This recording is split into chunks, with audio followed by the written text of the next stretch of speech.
tolong dikawal mereka. Mereka adalah rakyat yang menginginkan perlindungan supaya perekonomian mereka juga bisa berjalan dengan baik sesuai dengan perintah Bapak Presiden. Kemudian ada mafia tanah, dia nggak bisa ngaku-ngaku. Kalau dia ngaku-ngaku, langsung kita pidanakan. Dan yang penting adalah komunikasi sosial yang biasa saya lakukan ketika menjadi Panglima TNI. Saya duduk bersama, ngobrol bersama untuk menyelesaikan masalah-masalah konflik agraria seperti itu. Kok bisa sampai dijulukin si otak setan? Saya selalu kalau ke daerah, saya selalu mengawasi Pak Presiden dan gerak-gerik di lingkungan sekitarnya. Sehingga kalau ada apa-apa yang mencurigakan, pasti saya mendekat. Saya bilang kan tadi, manajemen pertempuran. Jadi, deteksi, identifikasi, eksekusi.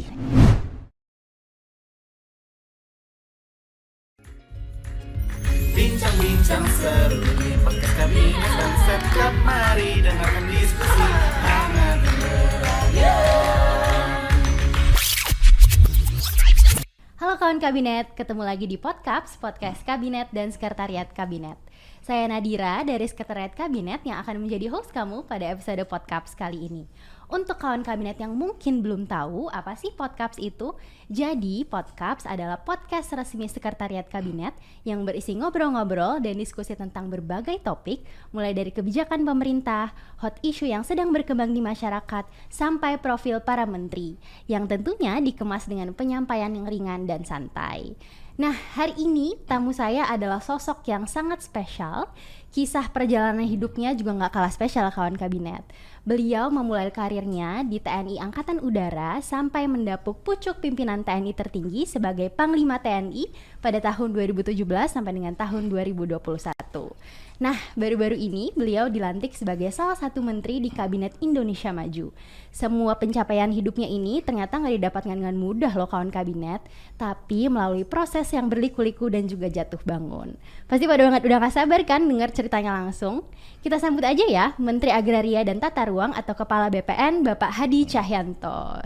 Siap Bapak? Assalamualaikum Pak Hadi. Waalaikumsalam warahmatullahi wabarakatuh. Bonjour, comment allez-vous? Oh, Paris Français? Bapak.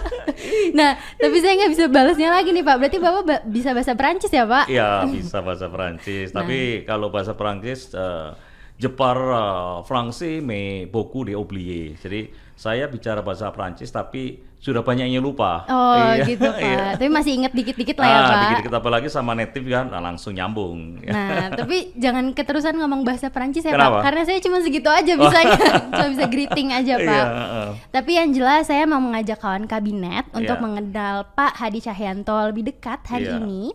Dan kita bisa mulai dengan ngeliat foto-foto dulu ya Pak. Boleh. Nanti Bapak bisa cerita juga tentang foto-fotonya. Iya. Oke Pak. Oke. Nah, ada apakah dengan belut ini Pak? Iya, ini jadi kalau saya ngelihat belut seperti di gambar itu ya, saya ingat masa kecil saya karena saya hidup di kalangan ya mungkin ekonomi paling rendah mungkin ya.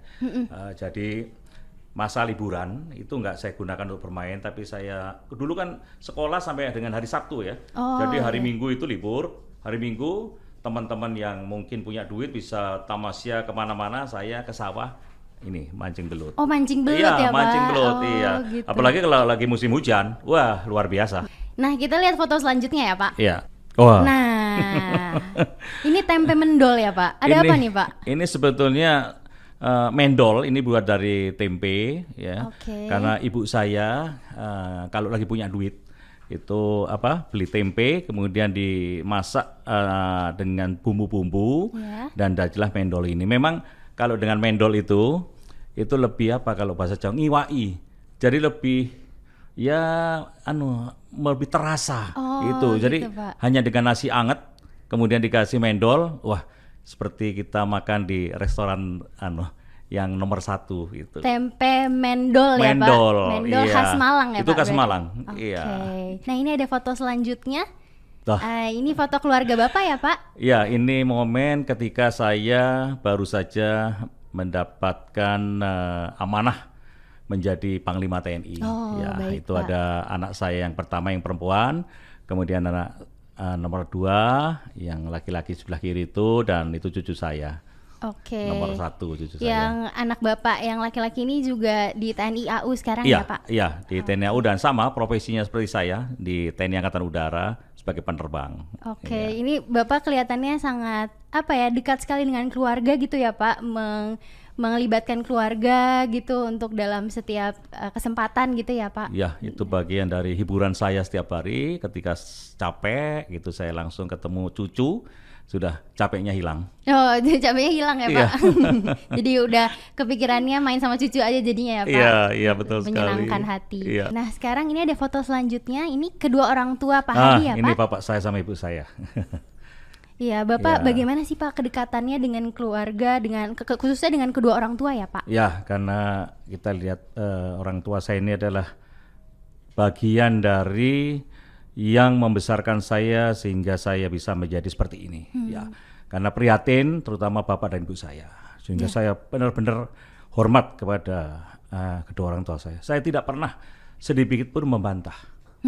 Ya, jadi kalau dikasih tahu apa pasti saya laksanakan. Apalagi saya anak pertama, ya. Saya anak pertama, saya hidup dalam keluarga yang sangat tidak berkecukupan lah ya. Itu jadi mereka berjuang. Ya, Bapak datang dari keluarga yang sederhana tadi Bapak bilang ya Pak. Sederhana, ya. Dan Bapak mungkin dengan keluarga atau saudara Bapak juga dekat ya Pak, berarti sebagai anak pertama gitu, istilahnya ngomong ya Pak ke adik-adik. Karena adik saya semuanya 4, saya anak pertama, jadi saya terus memberikan bimbingan kepada adik saya supaya bisa berhasil hidupnya. Ya.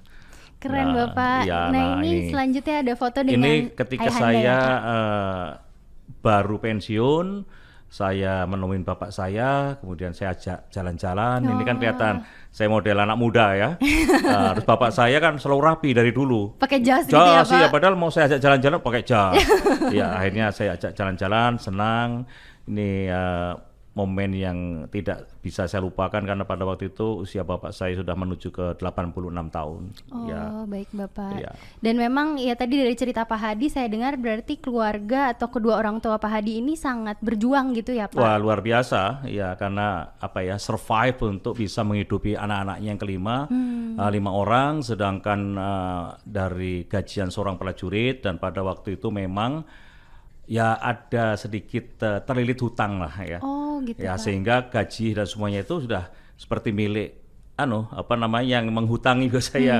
Ya mohon maaf ya, mungkin rentenir lah namanya itu. Ya, dengan saya hidup di sana serba kekurangan, dan ibu saya berjualan rujak. Bapak saya kalau ke kantor bawa pisang goreng untuk dijual di kantor. Saya juga kalau sekolah juga bawa pisang goreng. Jualan juga Pak? Jualan juga, seperti itu. Jadi hanya untuk bisa menghidupi keluarga. Ya. Baik, Pak, kelihatannya memang struggling sekali ya Pak di masa-masa itu. Dan tapi ada nggak sih Pak mungkin momen yang tidak terlupakan gitu buat Pak Hadi bersama keluarga? Ya, yang bentuk karakter saya adalah kedua orang tua saya dan lingkungan ya, lingkungan situasi seperti itu, sehingga orang tua saya selalu mengatakan jadi orang harus jujur. Ya. Kemudian yang kedua, menjadi orang itu harus berbuat baik sama siapa saja walaupun kita orang tidak punya. Nah, dua pesan itulah yang sampai sekarang saya bawa. Karena saya pada waktu itu memang ditempa dalam kondisi susah, sehingga 2 pesan itu benar-benar masuk di jiwa saya, dan saya tidak bisa menghilangkan 2 itu. Jadi pedoman hidup ya Pak? Iya. Walaupun sampai di tingkat menteri saya adalah orang biasa. Saya tidak memandang derajat gitu ya Pak? Saya berani duduk sama masyarakat. Kemarin saya kunjungan juga di tengah-tengah masyarakat, saya duduk bersama, ngobrol bersama untuk menyelesaikan masalah-masalah konflik agraria seperti itu. Oke, ini saya jadi terharu banget nih Pak, dan jadi rindu orang tua juga karena dengar cerita Pak Hadi. Oke, tapi sekarang kita mau bahas masa sekolah Bapak ya. Boleh, silakan. Nah, saya dengar itu Bapak dulu pas SMA jurusan IPA. Ya. Terus Bapak dijuluki oleh teman-teman sekolah sebagai si otak setan, Pak.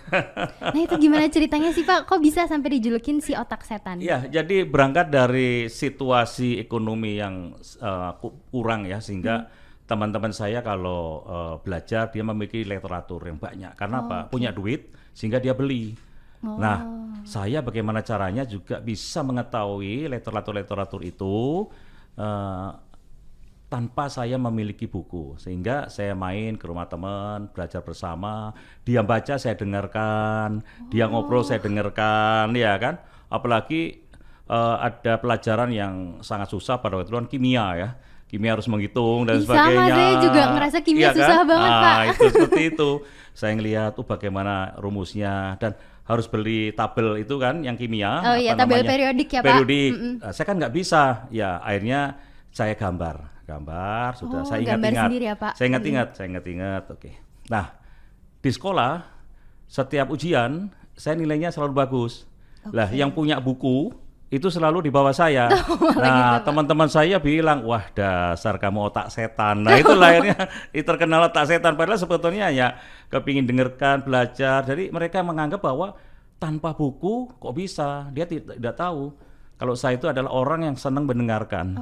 Termasuk sampai sekarang kalau ada siapapun bercerita perintah dari mana saya dengarkan semuanya. Ini luar biasa banget Pak, karena saya dengarnya kalau misalnya si otak setan kayak serem gitu Pak. Tapi taunya ternyata positif banget loh kawan kabinet. Oke Bapak, ini tadi udah ngomongin masa sekolah. Kita mau ngelihat satu video dulu ya Pak. Oke, kita tonton dulu videonya.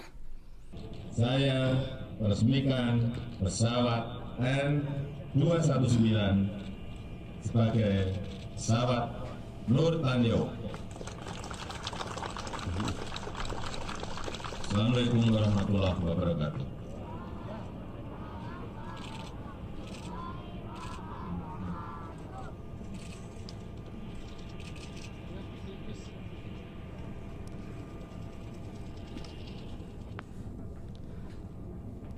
Nah, itu dia videonya yang sempat viral Pak, tahun 2017. Itu gimana kejadiannya sebenarnya sih Pak? Iya, kembali lagi bahwa setiap ada kegiatan, saya kan dulu adalah sebelum menjadi itu Kepala Staf Angkatan Udara, jadi Sesmil, saya kan selalu mendampingi Pak Presiden. Jadi apa yang Pak Presiden sedang apapun, saya selalu memperhatikan. Jadi gerakan apa saya perhatikan, karena saya juga sebagai Sesmil juga memenuhi tugas untuk mengamankan Bapak Presiden. Nah, pada waktu itu saya terus melihat sekitar kiri kanan, selesai Bapak menyampaikan amanat, tangan Bapak kan lihat kanan begini. Gesturnya ya Pak? Itu menunjuk ke ajudan, tapi ajudan tidak tahu apa yang dimaksud oleh Bapak Presiden. Saya dari jauh sudah tahu maksud Bapak Presiden adalah ada anak kecil muntah. Oleh sebab itu saya langsung lari, tapi ajudan lari bukan lari ke anak, tapi lari ke Presiden. Iya, karena tidak dia tahu maksud Bapak Presiden. Nah, situ loh enggak. Nah, jadi kebiasaan inilah saya selalu kalau ke daerah saya selalu mengawasi Bapak Presiden dan gerak-gerik di lingkungan sekitarnya. Sehingga kalau ada apa-apa yang mencurigakan pasti saya mendekat.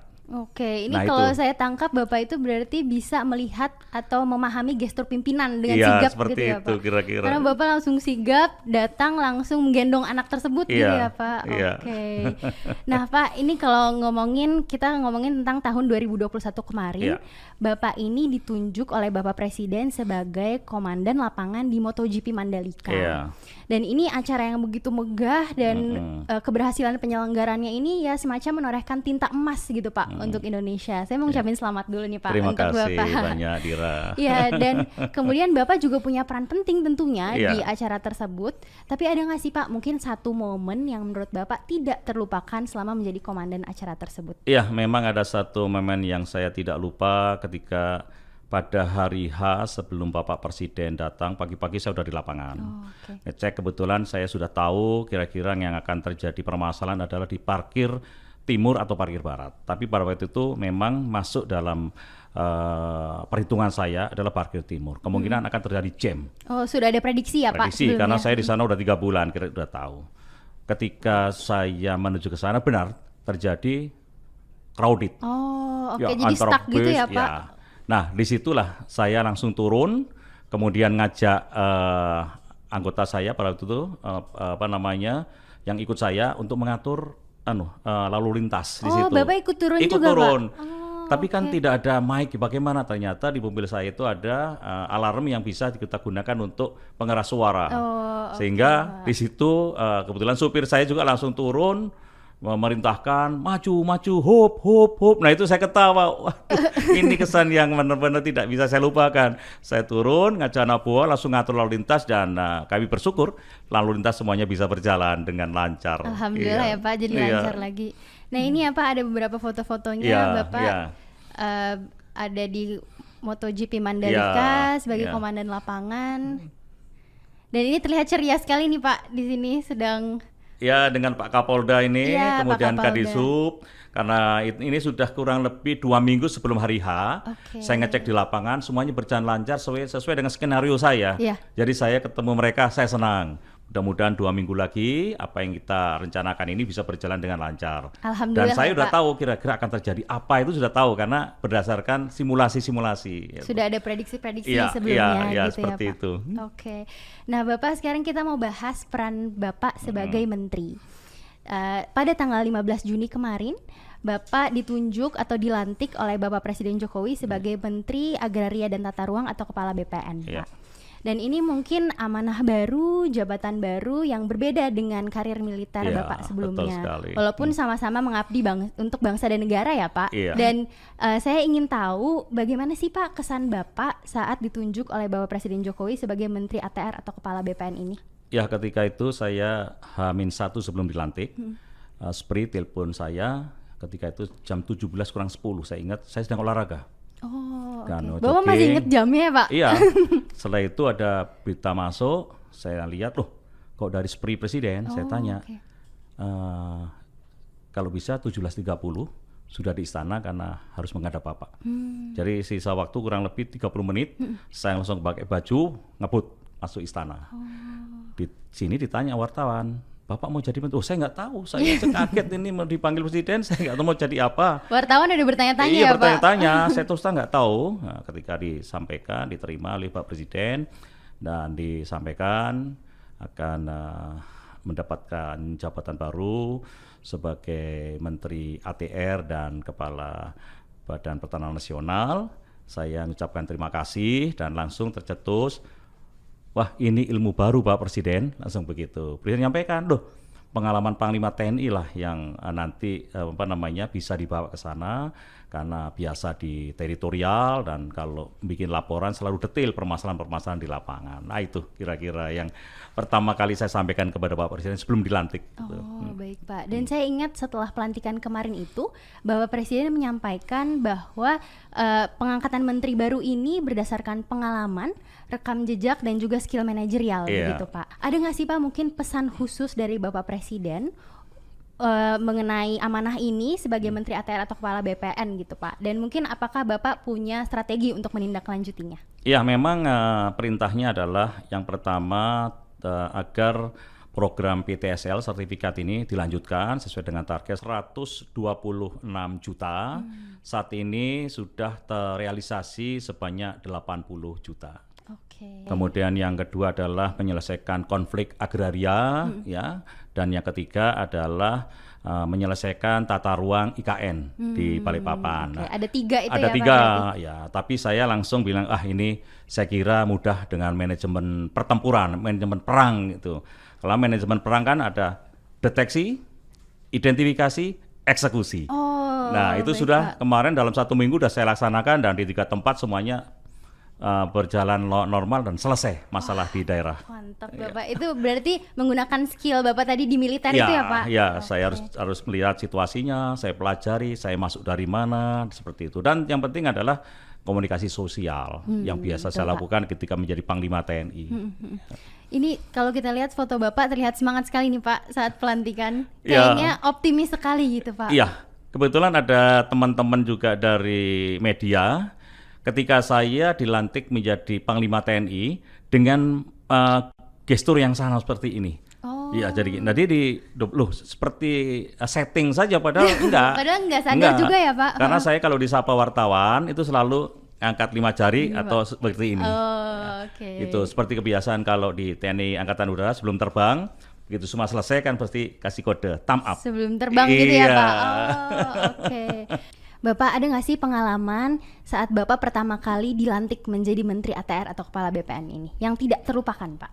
Ya, ketika pertama kali saya turun ke lapangan, kemungkinan kira-kira 3 hari setelah saya dilantik menjadi menteri, saya turun ke kota Malang karena di sana ada permasalahan yang cukup menjadi perhatian kita semua, yaitu adanya keinginan masyarakat untuk menggarap tanah yang saat itu dikuasai oleh PTPN 12. Oke. Dan itu masuk dalam kawasan HGU, hak guna usaha. dari 750 hektar itu sudah ditanami masyarakat, yaitu berupa tebu, kemudian ditanami singkong, dan ada talas ya yang mereka selalu panen setiap musim panen. Namun dari pihak PTPN 12 menginginkan tanah itu menjadi tanah garapan mereka. Memang itu masuk dalam wilayah HGU, dan itu kan sudah ada roadmap untuk mereka menanam apa saja. Ya. Kemudian saya mulai pendekatan di PTPN 12 dan saya melakukan pendekatan ke rakyat, dan saya pada waktu itu menemui titik temu ya bahwa musim panen saat ini silahkan dipanen semua. Saya sampaikan kepada masyarakat itu. Kemudian tidak ada yang mengganggu apabila masyarakat panen. Karena selama ini kan diganggu. Wah, ini milih ini. Walaupun dia mengatasnamakan seolah PTPN, padahal sebetulnya orang luar itu, iya kan? Nah, setelah saya angkat, kemudian saya juga memberikan permasalahan bahwa Bapak-Bapak dan Ibu sekalian, tanah ini sebetulnya adalah tanah milik PTPN 12. Ini HGU yang menjadi tanggung jawab PTPN. Oleh sebab itu, setelah musim panen ini, pihak PTPN akan berkoordinasi dengan ibu-ibu sekalian untuk bisa di KSO-kan, kerjasama operasi. Ya, kemudian tetapi nanti Bapak-Bapak dan Ibu sekalian, saya akan bicarakan kepada PTPN. Ya, nanamnya nanam apa? Harapan saya adalah masyarakat tetap diberikan kesempatan untuk nanam sesuai dengan skill mereka, yaitu nanam tebu, nanam singkong, dan nanam tanaman-tanaman lainnya. Kalau nanti diberikan perintah untuk menanam karet, skill mereka tidak mampu nanam karet. Sedangkan tebu, jagung ini adalah untuk kehidupan mereka. Tapi dengan catatan Bapak-Bapak dan Ibu sekalian ya, saya akan verifikasi betul nggak yang nanam ini adalah masyarakat sekitar sini. Siapa tahu ada orang di luar kampung. Setuju. Dia teriak gitu semua. Karena saya takutnya adalah 750 hektar ini sudah ada bandarnya dari luar yang hanya mempekerjakan mereka. Jadi merugikan masyarakat juga ya Pak? Rugi lagi. Oleh sebab itu saya turunkanlah Satgas. Saya panggil dan Dandim, kemudian Kapolres, Dandim, Kajari, tolong dikawal mereka. Mereka adalah rakyat yang menginginkan perlindungan supaya perekonomian mereka juga bisa berjalan dengan baik sesuai dengan perintah Bapak Presiden. Itu pengalaman di Malang. Sama halnya pengalaman di Kediri. Ada lagi Pak? Ada lagi. Kediri. Jadi 300 hektar itu udah selesai HGU-nya. Masyarakat menginginkan HGU tidak diperpanjang. Akhirnya saya datangi di sana, di pelosok begitu. Saya lihat karena memang HGU itu dibagi 3. Ada disewakan ke penyewa yang kuat duitnya, tanamin tebu, disewakan lagi ada penyewa yang kuat duitnya ke menanas, yang satu lagi di situ udah ada bukti ikatan jual beli, notaris kan, padahal itu tanah HGU tidak bisa dijual, tapi masih kira-kira masih ikatan jual beli itu kan masih perdata, jadi belum pidana dan tidak masalah, hanya nunggu izin dari menteri. Melihat situasi di situ, saya sudah bisa ngambil kesimpulan. Bapak-bapak dan Ibu sekalian, saya sudah tahu permasalahan di sini. Apa Pak Menteri? HGU-nya kan tidak usah diperpanjang. Betul, ya tidak saya perpanjang. Wah, teriak lagi. Jadi mendengarkan aspirasi dari masyarakat, tapi tetap ada pengaturannya juga ya Pak? Saya bilang kan tadi, manajemen pertempuran. Jadi deteksi, identifikasi, eksekusi. Saya terapkan juga nih Pak berarti nanti buat pekerjaan. Nah ini kalau misalnya kita bicara mengenai tanggung jawab Bapak gitu, pasti kan tidak terlepas dari tantangan gitu ya Pak. Mungkin ya apalagi sebagai menteri gitu perannya sangat krusial dan kemudian juga tanggung jawabnya sangat besar. Apa yang Bapak anggap sebagai tantangan terbesar Pak dalam menjalani amanah ini? Iya, saya kira hampir semuanya menjadi tantangan karena saya harus bekerja serius, apalagi perintah Pak Presiden itu jelas ada 3, dikaitkan dengan penyelesaian sertifikat. Ini juga bukan hal yang harus ditinggal santai, harus benar-benar, karena untuk sertifikat sendiri saya sudah punya target bahwa sebelum atau berakhirnya tahun 2022 itu ada kota atau kabupaten yang sudah berstatus kabupaten lengkap atau kota lengkap. Artinya seluruh kabupaten itu atau kota itu semuanya sudah disertifikatkan tanahnya. Sehingga itu target Bapak ya? Target, berarti, ya? paling tidak ada setiap provinsi ada 3 atau 4 atau 5 itu ya. Dan memang kepala kantor sudah saya panggil. Kalau seandainya itu bisa terjadi, artinya di Indonesia baru pertama kali wilayah itu bisa tersertifikat secara penuh dan kita bisa sampaikan bahwa wilayah itu adalah menjadi wilayah yang memperlakukan hukum positif.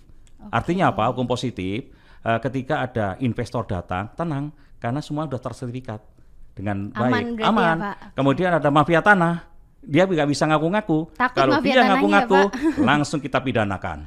Iya betul. Itu yang target saya. Dan saat ini belum ada wilayah-wilayah yang memberlakukan hukum positif terkait dengan sertifikat tanah. Nah, kalau tadi ngomongin target Pak, kayak Bapak terlihat optimis sekali. Tapi kalau saya tanya kira-kira dari skala 1 sampai 100, kira-kira seberapa optimis Bapak untuk mencapai target tersebut? Untuk mencapai target dengan kondisi saat ini dan situasi di lapangan yang ada, itu saya katakan 95% saya berani mengatakan itu. Kan yang 5% adalah persentase kegagalan, ada ini itu hanya kurang lebih 5%. Karena saya harus turun ke lapangan. Apa sih Pak sebetulnya yang menjadi perjuangan terbesar Bapak hingga titik saat ini? Saya lahir dari orang biasa. Kemudian saya tumbuh juga dengan serba kekurangan sehingga orang melihat saya pasti sebelah mata. Ya, alah kamu seperti itu masa bisa. Meremehkan ya Meremehkan. Pak? Nah, dengan ketekunan saya optimis bahwa saya bisa meraih bintang. Itulah yang menguatkan dan termasuk doa orang tua. Karena setiap ada permasalahan saya sampaikan ke ibu saya, bapak saya, ora popo, itu bahasa Indonesianya ya tidak apa-apa, pasti akan ada jalan. Bapak sama ibu berdoa dari belakang. Nah, itu menguatkan, langsung bisa berhasil. Saya terharu lagi nih Pak mendengar cerita. Berarti doa orang tua itu sangat sangat ngena di Bapak dan berpengaruh gitu ya Pak. Betul sekali. Dan sampai sekarang saya rasakan itu. Hanya doa orang tua. Memang doa orang tua memang dahsyat. Oke Pak, ini dari tadi saya ngobrol sama Bapak, energi dan semangat positif Bapak itu nular ke saya. Dan saya ini sebagai perwakilan generasi muda jadinya kayak malu gitu Pak, kalau misalnya saya cuman males-malesan aja atau mungkin saya tidak berkontribusi untuk negara. Boleh dong Bapak kasih tipsnya buat kawan kabinet khususnya yang generasi muda, kalimat penyemangat juga supaya tetap tangguh dan juga semangat untuk berkontribusi untuk negara supaya nggak jadi kaum rebahan aja Pak. Saya senang kalau bicara dengan generasi milenial. Ya, saya selalu mengatakan fokus dengan pekerjaannya dan harus ciptakan inovasi. Tadi pagi saya manggil anggota saya yang milenial, saya challenge dia. Kamu bisa nggak merealisasikan keinginan saya bikin sertifikat secara elektronik? Bisa. 4 permintaan saya. Yang pertama adalah bisa mengimplementasikan tanda tangan elektronik. Kedua, bisa mengimplementasikan segel elektronik. Yang ketiga, bisa mengimplementasikan cap elektronik. Dan yang keempat, bisa mengimplementasikan materi elektronik. Kan ada materi yang elektronik ya. Pak. Saya bilang, kalau bisa seperti itu, maka kaum milenial sudah bisa mengamankan wilayah Indonesia, khususnya adalah kita mengamankan dari mafia tanah, ya kan, rakyat terlindungi dan sebagainya. Dan itu banyak menguntungkan karena apa? Karena kita ada yang mengaku milik tanah, kita dicek secara batas, gitu elektronik, Pak. Itu kelihatan batas, luas, koordinat, ini punya hati. Oke Pak. Jadi digitalisasi itu penting juga ya Pak? Sangat penting.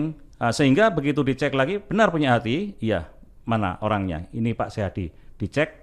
Kan ada link dengan Kementerian Dalam Negeri wajahnya, oh ya miliknya hati. Gitu. Ini akan melindungi. Sudah saya tantang, saya bilang konsep kira-kira 2 minggu selesai. Dan tantangannya diterima Pak? Iya, saya bilang saya ingin tantang kaum milenial. Saya bilang begitu. Siap Pak, saya laksanakan, bagus. Luar biasa sekali saya mendengar kisah Bapak dari awal tadi. Yang jelas yang bisa saya tangkap adalah tidak mudah untuk menjadi seorang Hadi Cahyanto karena perlu usaha, kerja keras dan juga perjuangan Pak. Saya juga belajar banget dari Pak Hadi tadi bahwa ya tadi doa orang tua itu kunci ya Pak. Kunci. Dan juga tadi semangat untuk meraih cita-cita atau keinginan itu yang jadi paling penting ya Pak. Iya. Terima kasih banyak Terima kasih Bapak. banyak Dira, terima kasih. Dan terima kasih juga untuk kawan kabinet yang udah menonton dan mendengarkan podcast episode kali ini.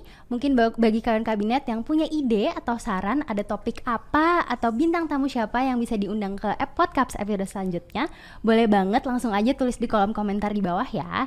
Dan jangan lupa untuk subscribe, like, dan share YouTube channel Sekretariat Kabinet dan dengerin bincang-bincang ini melalui platform Spotify. Tunggu episode podcast selanjutnya. Saya Nadira pamit dulu. Bye kawan kabinet. Bincang-bincang seru di podcast kabinet dan Setkap, mari